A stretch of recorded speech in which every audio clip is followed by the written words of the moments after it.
My daughter's imaginary friend is actually a real person living in our crawlspace. The silence in the house was the loudest thing I'd ever heard. A heavy blanket that pressed down on my chest, making each breath a conscious effort. I'd always thought of silence as empty, a void, but this wasn't empty. This was full of everything I couldn't see, couldn't touch, but felt in my bones. A cold dread that had seeped into the foundations of our lives. You guys know the drill. If you're finding yourself drawn into stories like this, the kind that make you question everything, hit that like button, subscribe so you don't miss the next part, and definitely drop a comment with your thoughts. Sharing this helps get these stories out there, so if it resonates, pass it on. Thanks for being here. It started subtly, like a whisper of wind before a storm. Lily, my daughter, she's 6, bright as a button, with eyes that still hold that innocent wonder that I'd started to forget existed in the world. She'd been talking about him for weeks. Mr. Nobody, she'd called him. At first, I'd brushed it off. Kids have imaginary friends. It's normal.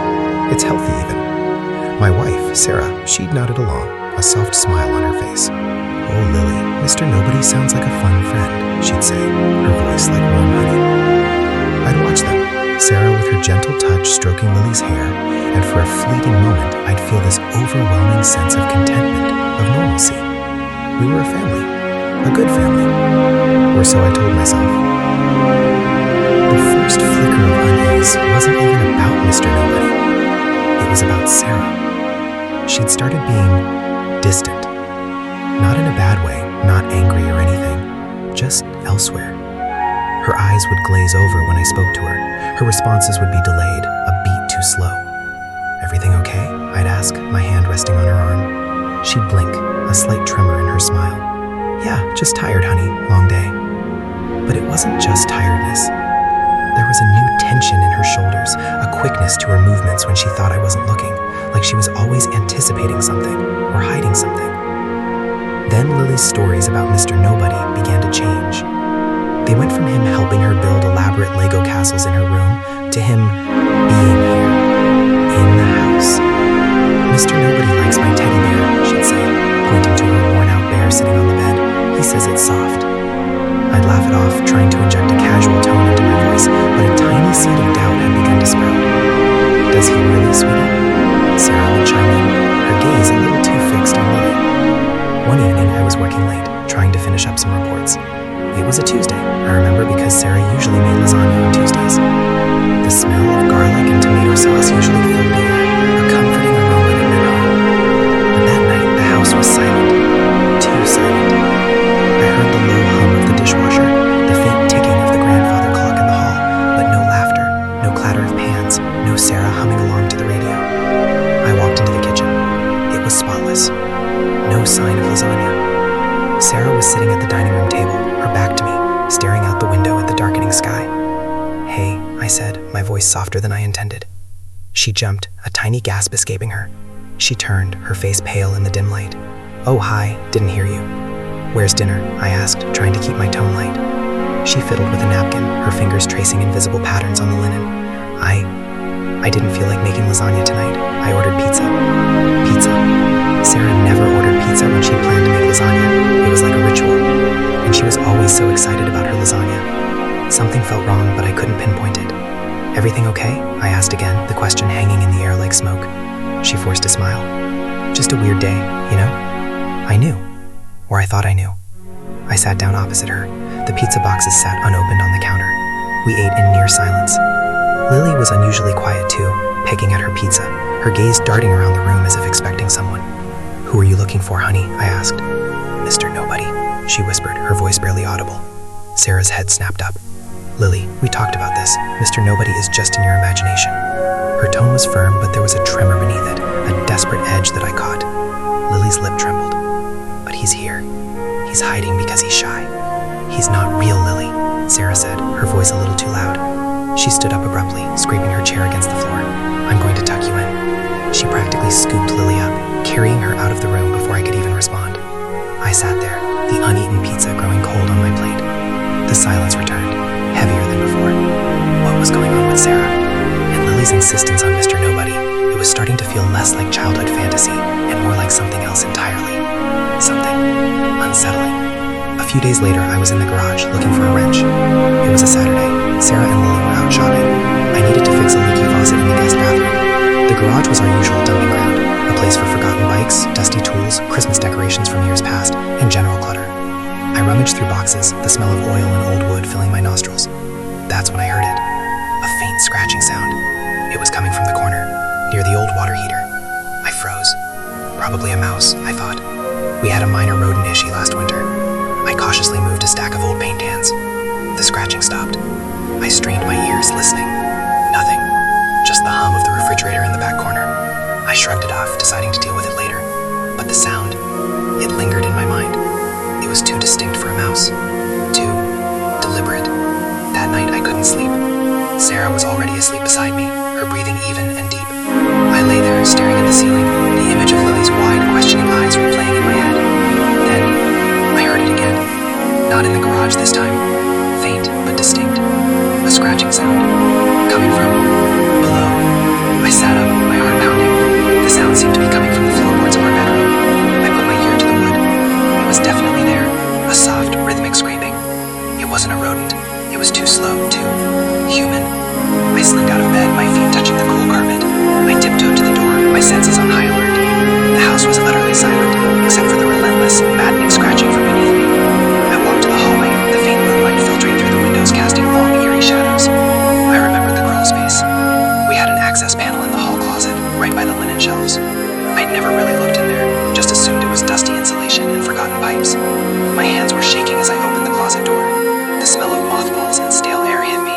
I pushed aside towels and blankets, my eyes fixed on the square panel in the floor. I knelt down, my knees protesting. The scratching was louder now, clearer. It wasn't a random noise. It sounded like someone was trying to clear something. Hesitantly, I reached for the metal ring on the panel. It was surprisingly stiff. I tugged. Nothing.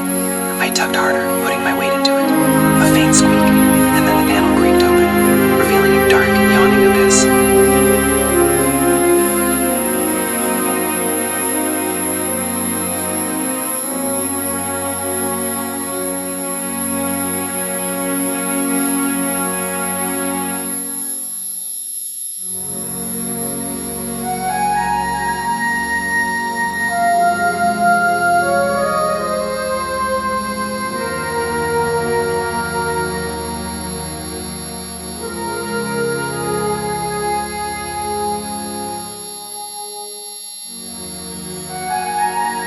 My daughter's imaginary friend is actually a real person living in our crawlspace. A wave of cold, damp air rose from the opening.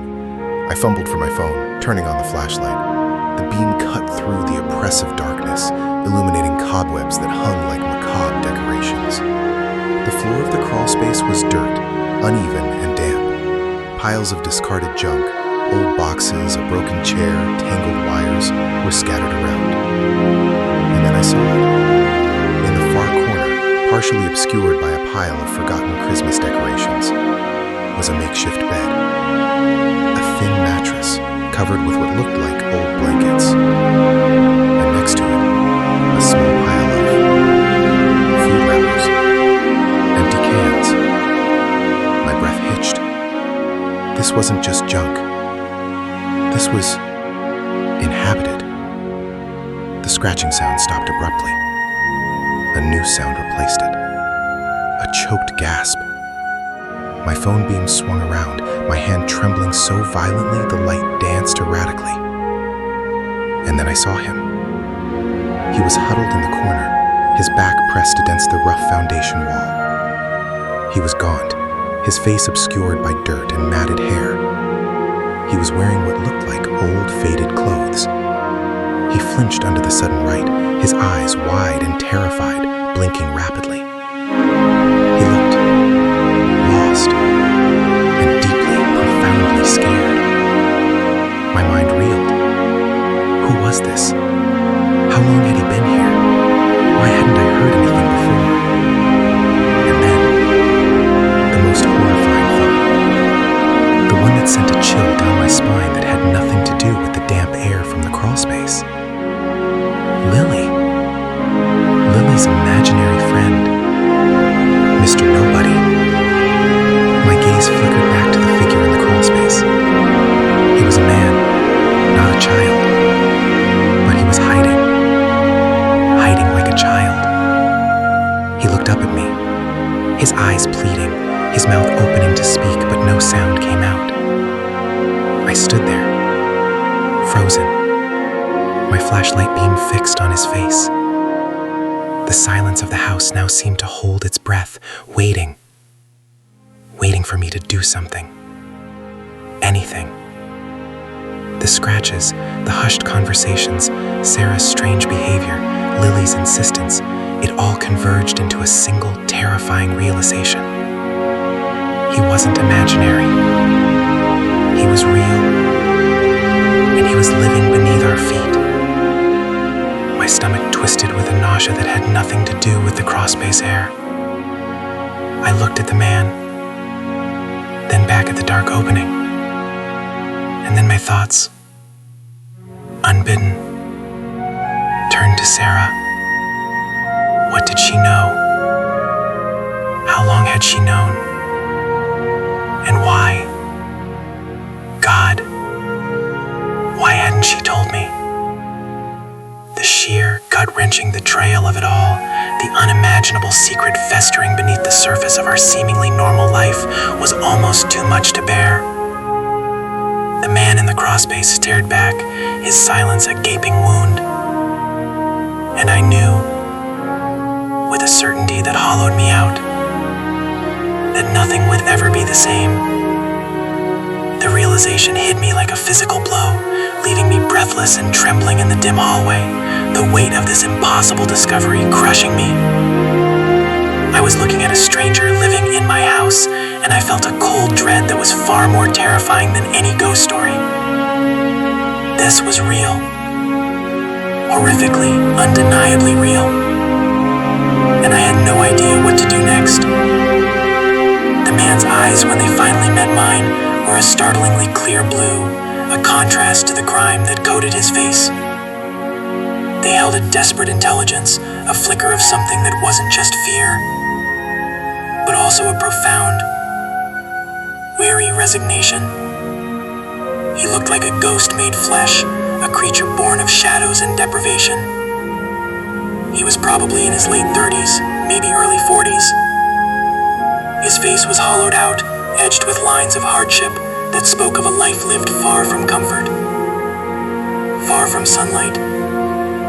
His hair, greasy and dark, hung in uneven clumps around his face. He was wearing a faded, oversized t-shirt that looked like it hadn't seen a washing machine in months, and torn, stained jeans. He smelled, even from the height of the hallway, of stale sweat and something acrid, like old dust and despair. I couldn't move. My mind was a battlefield, a chaotic swirl of disbelief, horror, and a rising tide of something akin to rage. How was this even possible? A grown man, living in our crawlspace. Not like a squatter breaking in, but like he'd been absorbed by the house, a part of its unseen architecture. My flashlight beam wavered, casting grotesque shadows on the dirt walls and the scattered debris. The man flinched again as the light swept over him, his hand instinctively coming up to shield his face, a gesture so primal, so utterly vulnerable, it pierced through my shock.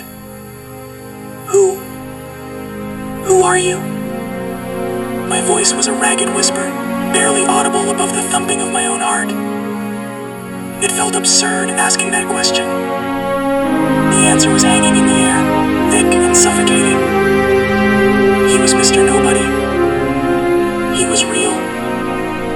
He finally managed to speak, his voice a dry, raspy murmur, like leaves skittering across pavement. Nobody. He croaked, his gaze darting from me to the opening, a desperate plea in his eyes. Just nobody.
air rose from the opening. I fumbled for my phone, turning on the flashlight. The beam cut through the oppressive darkness, illuminating cobwebs that hung like macabre decorations. The floor of the crawlspace was dirt, uneven and damp. Piles of discarded junk, old boxes, a broken chair, and tangled wires were scattered around. And then I saw it. In the far corner, partially obscured by a pile of forgotten Christmas decorations, was a makeshift bed. A thin mattress covered with what looked like old blankets. And next to it, a small pile of food wrappers, empty cans. My breath hitched. This wasn't just junk. This was inhabited. The scratching sound stopped abruptly. A new sound replaced it. A choked gasp. My phone beam swung around, my hand trembling so violently the light danced erratically. And then I saw him. He was huddled in the corner, his back pressed against the rough foundation wall.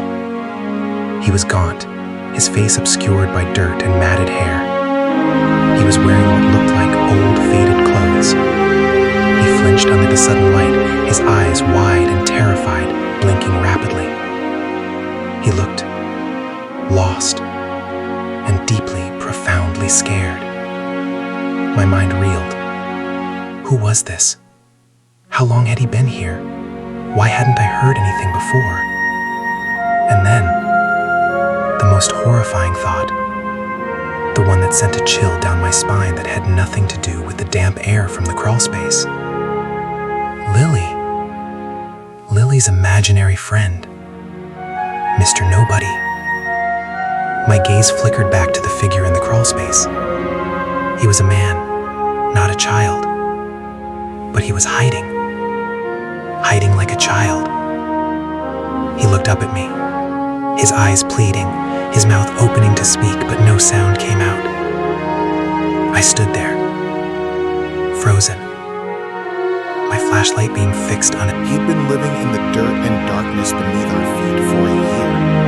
My mind struggled to process the sheer enormity of it. A year of my life, a year of Sarah's life, a year of Lily's life, with a hidden man in our crawlspace. I shone the flashlight back into the crawlspace, my beam tracing the perimeter. It was a tight space, barely tall enough to crawl through. I saw evidence of his makeshift life: discarded water bottles, empty cans of beans and soup, a collection of old newspapers he'd apparently been using for something. Insulation, a makeshift toilet. The thought made me gag. My gaze fell on a small, tattered children's book lying near the makeshift bed. It was worn, the pages dog-eared and stained. I squinted, trying to make out the title. The Little Prince. My breath hitched. Lily loved The Little Prince. She had her own copy, pristine and cherished. Could this have been from Lily? Had she somehow passed it down to him? The idea that Lily, my sweet, innocent Lily, had been a silent benefactor to this hidden man, feeding him scraps of her childhood, was almost too much to bear. It was a twisted kind of communion, a secret life intersecting with hers in the most surreal and unsettling way. I looked back at him, my eyes burning with unshed tears and a desperate need for answers. Why didn't you leave? Why didn't you reach out? He finally looked up, his blue eyes meeting mine again. There was a profound sadness in them, a weariness that seemed to go bone deep. Where would I go? He asked, his voice a quiet lament. Who would I go to? His question hung in the air, a stark reminder of his presumed destitution, his utter isolation. It was a question that spoke volumes about a life abandoned, a life that had somehow fallen through the cracks of society. But still, the anger gnawed at me. You were in my house, I said, my voice hardening, the shock giving way to a simmering resentment. Living in my crawlspace, you were scratching at my floor. You scared my daughter. I had to be sure. Did you ever try to talk to her? His eyes widened, a flicker of panic crossing his face. No, never. I heard her. I heard her playing. Sometimes she'd talk about me, but I never let her see His voice cracked. I just listened.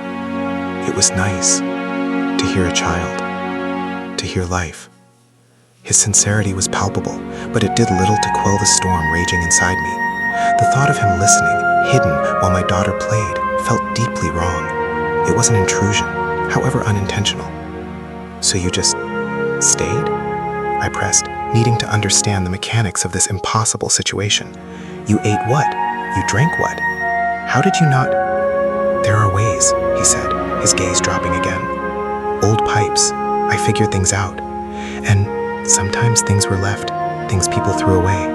He gestured vaguely towards the wrappers. And the trash cans outside. Sometimes I could get into them. The image of him rummaging through our garbage, scavenging for food while I sat at my dinner table, blissfully unaware, was a sickening one. It was a humiliation that extended beyond him, a humiliation for all of us in this house. Sarah, I said, the name a heavy stone in my mouth. Did she know you were here? Did she bring you food? The question was loaded with a desperate hope that she hadn't been complicit, that this was somehow a unilateral arrangement by the man himself. He hesitated, his gaze unfocused, as if searching for the right words, or perhaps unwilling to betray someone. She knew I was here, he finally admitted, his voice barely a whisper. She brought me things. Sometimes, when she thought I was alone. She didn't want anyone to find out, especially not you. The confirmation hit me with the force of a physical blow. Sarah knew, and she had actively kept it from me. The deception wasn't just passive ignorance on my part, it was an active conspiracy of silence. A whole year of her life, she'd been living this double life, feeding a stranger beneath our home, lying to me every single day. The warmth I'd sometimes felt in her eyes, the fleeting moments of connection, now seemed like calculated performances. She what? I asked, my voice trembling with a mixture of hurt and disbelief. She brought you food? What else? Did she talk to you? He looked at me, his blue eyes filled with a pain that mirrored my own, though for entirely different reasons. We talked. Sometimes. And she was sure you were asleep. Or at work. She felt bad for me. She said you wouldn't understand.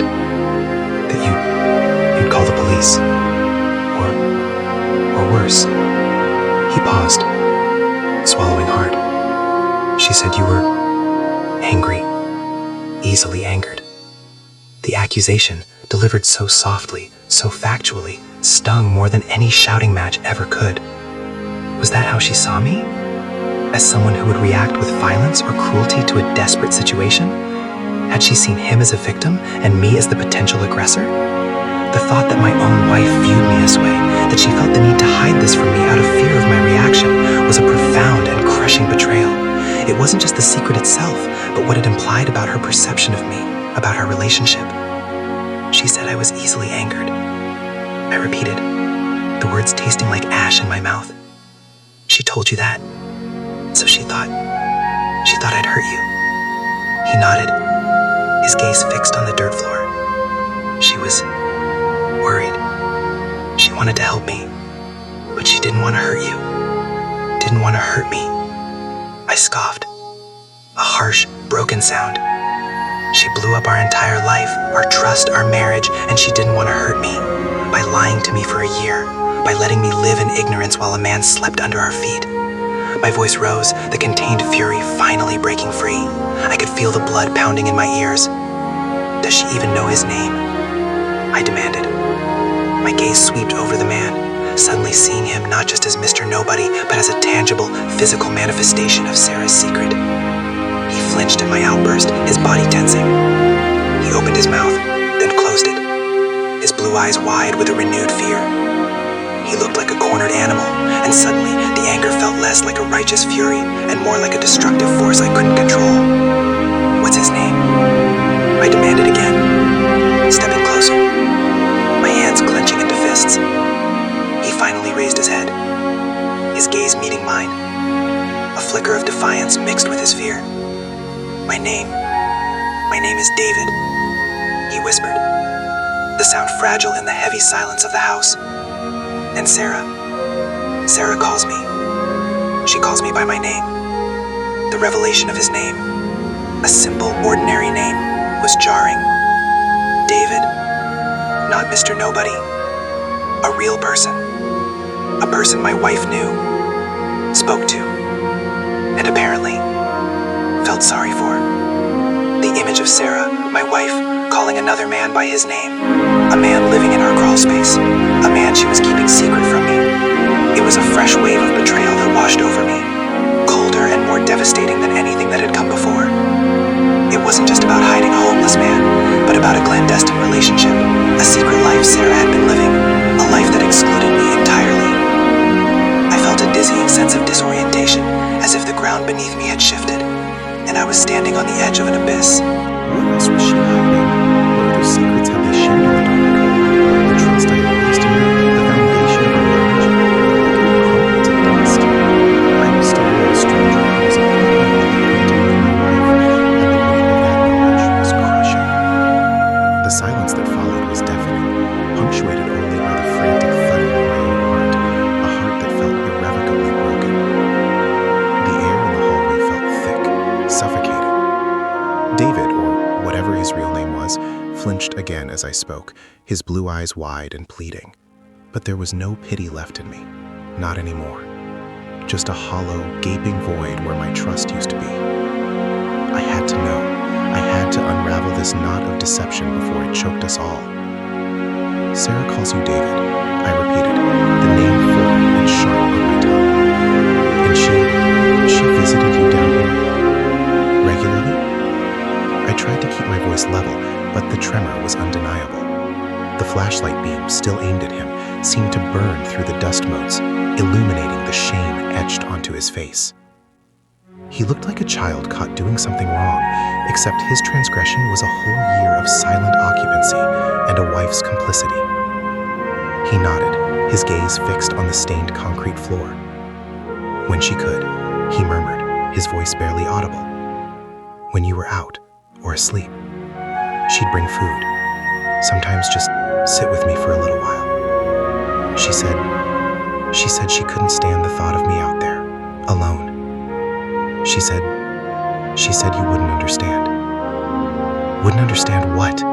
The question was out before I could stop it, a raw, desperate plea for clarity. Wouldn't understand that my wife was secretly feeding a man living in our crawlspace for a year? Wouldn't understand that she was sharing her life, her secrets with him while I was clueless? My voice cracked. Tears were blurring my vision, but I refused to let them fall. Not yet. I needed to see him, to see the truth in his eyes, even if it was a truth I desperately wished wasn't real. He finally looked up, and the raw pain in his blue eyes was almost unbearable. It wasn't the fear I'd seen before, but a profound, shared misery. "She said you were a good man," he said, his voice raspy. But you had a temper, that you might overreact, that she didn't want to put you through that, and she didn't want to lose you, or have me hurt." "Lose me?" I echoed, a bitter laugh escaping my lips. "She's already lost me. We're standing here in the dirt and the dark, and she's already lost me. And overreact? Me? Was she afraid I'd jump down here with a shovel?" The thought was so absurd, so far from the man I believed I was, that it made me dizzy. Sarah, my Sarah, saw me as a threat to this stranger. I thought about Lily, her innocent questions about Mr. Nobody. Had Sarah manufactured that? Had she planted the idea in her mind, a subtle manipulation to explain away the faint sounds or disturbances Lily might have heard? The thought of my daughter being used as a pawn in this deception, however unintentionally, sent a fresh wave of nausea through me. Did she ever talk about me to you? I needed to know the extent of her confession, the depth of their shared secrets. He hesitated, his gaze drifting back to the floor. She talked about you, about your job, about Lily, about your arguments. He swallowed hard, his throat working. She said you worked hard, that you loved her, that you loved Lily, but that sometimes you were distant, and that she felt lonely. Lonely. The word landed like a hammer blow. Sarah, my wife, felt lonely, and in her loneliness, she'd found solace, companionship, in the most bizarre, clandestine way possible. She'd found it in a man hiding beneath our feet. The betrayal wasn't just about him, it was about her secret life, her hidden unhappiness, her desperate attempt to fill a void that I, in my own oblivious way, had apparently created. I felt a wave of shame wash over me. Had I been that distant, that preoccupied? Had my own relentless pursuit of a stable life for us, my long hours at work, my occasional stress-induced outbursts, pushed her so far away that she felt she had to confide in a stranger, a ghost in our own home? So she told me she was lonely. I said, the words heavy with a dawning, agonizing understanding. And you listened. You were her confidant. He nodded, his blue eyes filled with a sorrow that seemed to encompass all the lost souls in the world. She needed someone to talk to, he said softly. Someone who wouldn't judge. Someone who was in their own kind of darkness. Darkness. He was living in literal darkness, and Sarah was living in an emotional one. And somehow, their two worlds had intersected in the most disturbing way. What about you, David? I asked, my voice lower now, the anger subsiding into a profound weariness. What's your darkness? How did you end up here? He was silent for a long moment. The dripping water seemed to echo in the void. When he finally spoke, his voice was a whisper, laced with a pain so deep it felt ancient. Lost my job, lost my apartment. Everything just fell apart, one thing after another. I had nowhere to go, no one to turn to. I was ashamed, too ashamed to ask for help. I started sleeping in my car. Then I saw the open vent to your Crawlspace one night. It was raining hard. I was desperate. I crawled in, just to get out of the rain. And then I stayed. His story, as bleak as it was also heartbreakingly familiar. The stories of people falling through the cracks, of lives imploding with no safety net, were all too common. But never, in my wildest nightmares, had I imagined one of those stories unfolding beneath my own roof. And Sarah found you.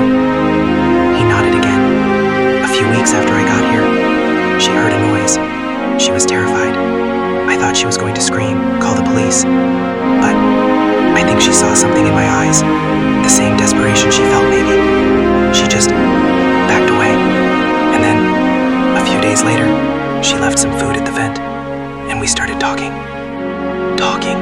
They had been talking for a year. My wife and this man, David, had built a secret world, a sanctuary of whispered confessions and shared despair, while I lived my life above, blissfully ignorant. Did you ever think about leaving? I asked, the question hanging in the air, heavy with unspoken accusation. About finding your own place, getting help. He looked at me, a flicker of something like regret in his eyes. I wanted to, he admitted, but it was easier here. Sarah, she made it easier. She gave me a reason to keep going. And I was afraid. Afraid of what would happen if I left. Afraid of being alone again. And afraid of what Sarah would do if I wasn't here anymore. Afraid of what Sarah would do if he wasn't here anymore. The implication was staggering. Had it gone beyond pity, beyond companionship? Had their shared darkness, their stolen conversations, their clandestine meetings evolved into something more? The thought sent a fresh wave of icy dread through me. What did you and Sarah do, David? I demanded, my voice rising again, the carefully constructed composure shattering.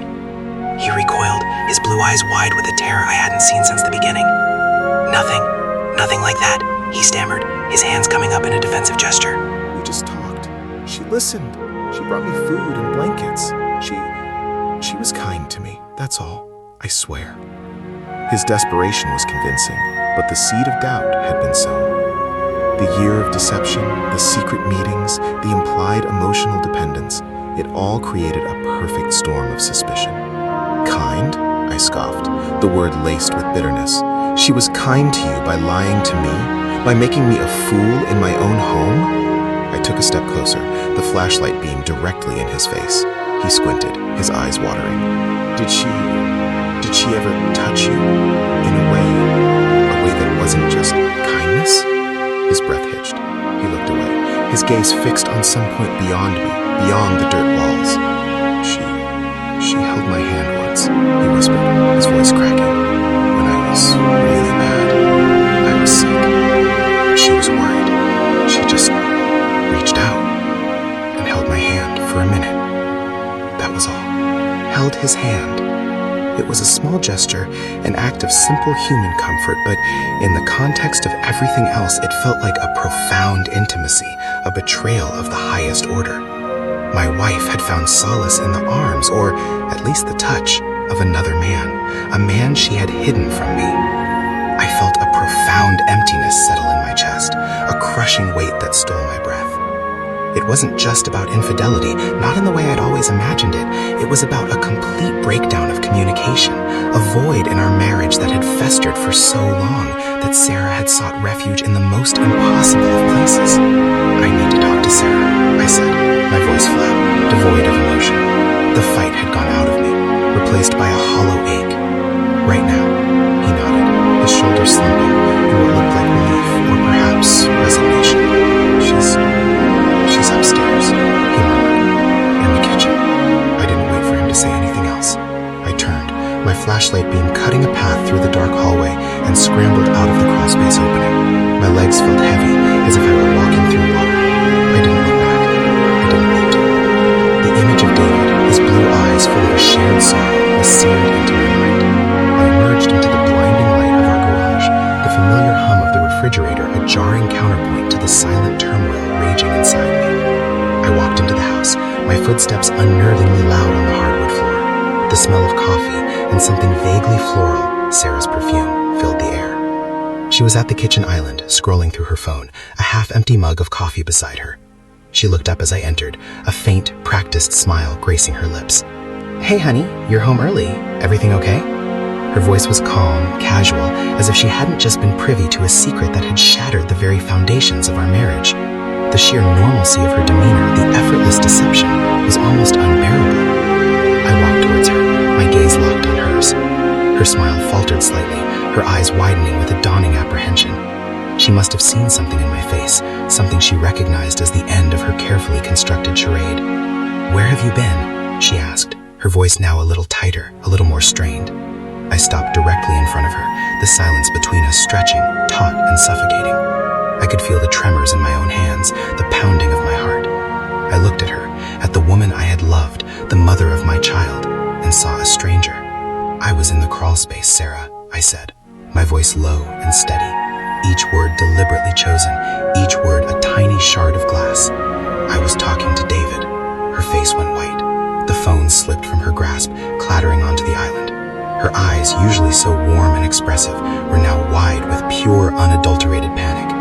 She opened her mouth, but no sound came out. "He told me everything," I continued, my voice still calm, but now laced with an icy finality. "He told me you knew. He told me you brought him food. He told me you sat with him. He told me you told me I had a temper, that I was easily angered, that you were afraid of me." The color drained from her face completely. Tears welled in her eyes, blurring her features. She shook her head, a frantic, almost desperate movement. "No," she whispered, her voice barely audible. "No, it's not like that."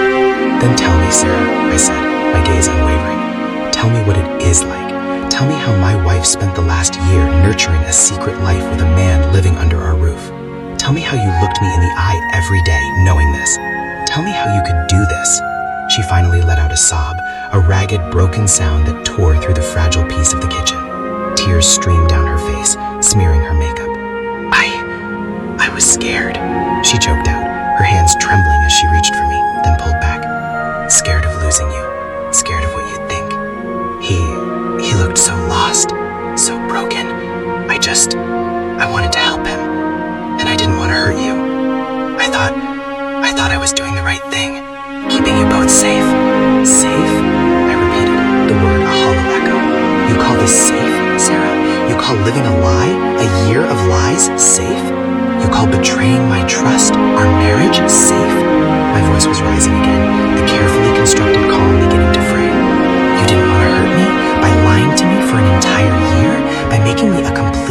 utter fool by allowing another man to become your confidant, your solace, while I was right here. She covered her face with her hands, her body shaking with sobs. I'm sorry, she wept. God, I'm so sorry. I never meant for any of this to happen. It got out of hand. Out of hand? I stepped back, a cold realization settling over me. This wasn't just about a man in the crawlspace. This was about the erosion of everything I thought we were. You brought him food, Sarah. You sat with him. You talked to him. Did you think I wouldn't find out? Did you think this could go on forever? She looked up at me, her eyes red and swollen, her face a mask of misery. I don't know, she whispered. I was just trying to survive, to make it through the day. I felt so alone. Alone. That word again. It was the anchor of her deception, the justification for her secret life. But it wasn't enough. It would never be enough to mend this. The chasm between us was too vast. The trust, once shattered, could never be fully rebuilt. I can't do this, Sarah, I said, the words feeling like stones in my mouth. I can't look at you anymore and see the woman I thought I knew. I can't trust you. And without trust, there's nothing. Her sobs intensified. No, she pleaded, reaching out again, this time her fingers brushing my arm. I flinched away. Please, don't say that. We can fix this. We can talk. We can get help. Please. But the damage was done. The cracks had become fissures. The fissures had become canyons. The man in the crawlspace, David, with his lost eyes and his whispered truths, had been the catalyst, the unwelcome revealer of a reality I never knew existed. But the rot, the deep, festering rot, had been in our marriage for a long time, hidden beneath the veneer of normalcy, beneath the routine of our lives. I looked at her, at the tears streaming down her face, at the raw pain in her eyes, and felt nothing but an infinite, crushing weariness. The cinematic climax, the emotional explosion I might have imagined, never came. Instead, there was just this. The quiet, devastating implosion of a life I had built. A life I had believed in. I'm going for a drive, I said, my voice flat. I need to clear my head. I walked out of the kitchen, out of the house, and into the blinding glare of the afternoon sun. The world outside seemed impossibly bright, impossibly normal. I got into my car, the familiar leather of the driver's seat cool beneath my hands. I didn't start the engine. I just sat there, the silence in the car a mirror of the silence in my soul. The sound of Sarah's heartbroken sobs, echoing from the house, faded as I finally turned the key. The engine roared to life, a jarring, violent sound. I pulled out of the driveway, leaving behind the house the secrets, the lies, the broken pieces of my life. The road stretched out before me, an endless ribbon of asphalt, and for the first time in a long time, I had no idea where I was going. Just driving, just trying to breathe,